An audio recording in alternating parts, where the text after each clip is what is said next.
Quand nous étions petits, nos parents nous racontaient des histoires de fantômes, parfois paranormales.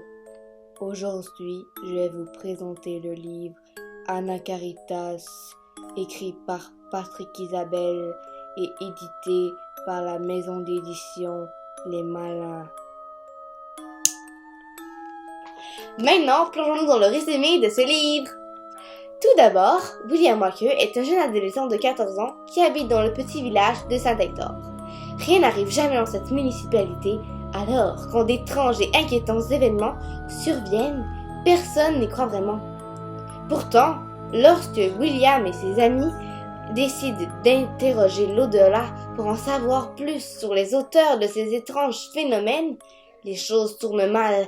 Quand il réveille quelque chose d'étrange et de malveillant dans la maison de son amie Sabrina Video. Alors que 3 de leurs amis sont envoyés d'urgence à l'hôpital, William, accompagné de ses fidèles complices, Anthony et Gabriel, n'auront pas d'autre choix que de se tourner vers une alliée qu'ils veulent à tout prix éviter, Marianne Robert. William et sa bande arriveront-ils à démêler leur situation déjà catastrophique? Et qui est cette mystérieuse Marianne? Ce roman était vraiment captivant. Premièrement, j'ai particulièrement aimé la manière dont est écrit ce merveilleux roman parce que c'est écrit avec le pronom « je ». En effet, j'aime beaucoup les livres qui reflètent le point de vue d'une seule personne parce que cela permet de mieux structurer les événements inattendus et de les comprendre, surtout dans un livre d'épouvante. De plus, les personnages principaux, qui ont une grande importance dans ce roman, ont le même âge que moi, c'est-à-dire 14 ans. J'ai donc été en mesure de mieux ressentir les diverses émotions que ces personnages ont traversées tout au long de ce récit palpitant.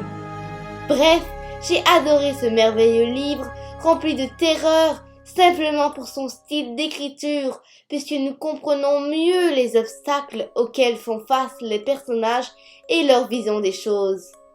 Deuxièmement, j'ai adoré l'intrigue parce qu'elle est maintenue tout au long de cet ouvrage.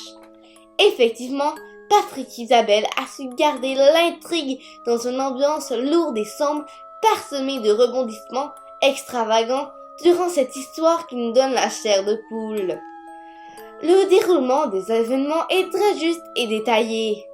Cet aspect crucial permet au lecteur de mieux comprendre les émotions que ressentent les personnages, ne serait-ce que dans une simple phrase.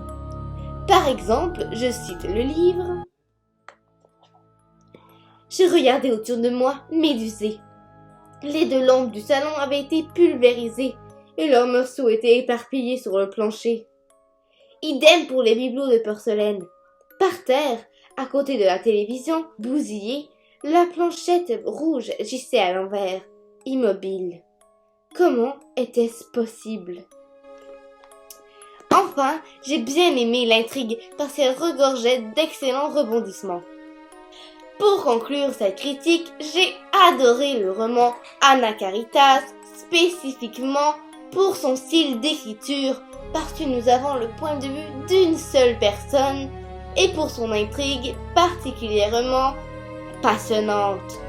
Je suggère ce chef-d'œuvre à tous ceux qui aiment les livres d'épouvante ou bien à tous ceux qui sont en quête d'expériences littéraires qui vous feront frissonner. Finalement, pour les intéressés, Anna Caritas est le premier tome d'une hexalogie, c'est-à-dire le premier tome de 6 autres livres qui sont tous aussi intéressants, donc je vous suggère de les lire. La semaine prochaine, on va faire la critique du roman Alma. Mon objectif, comme toujours, ce sera de vous persuader à le lire et je suis sûre que je vais y arriver. Donc, on se dit à la semaine prochaine!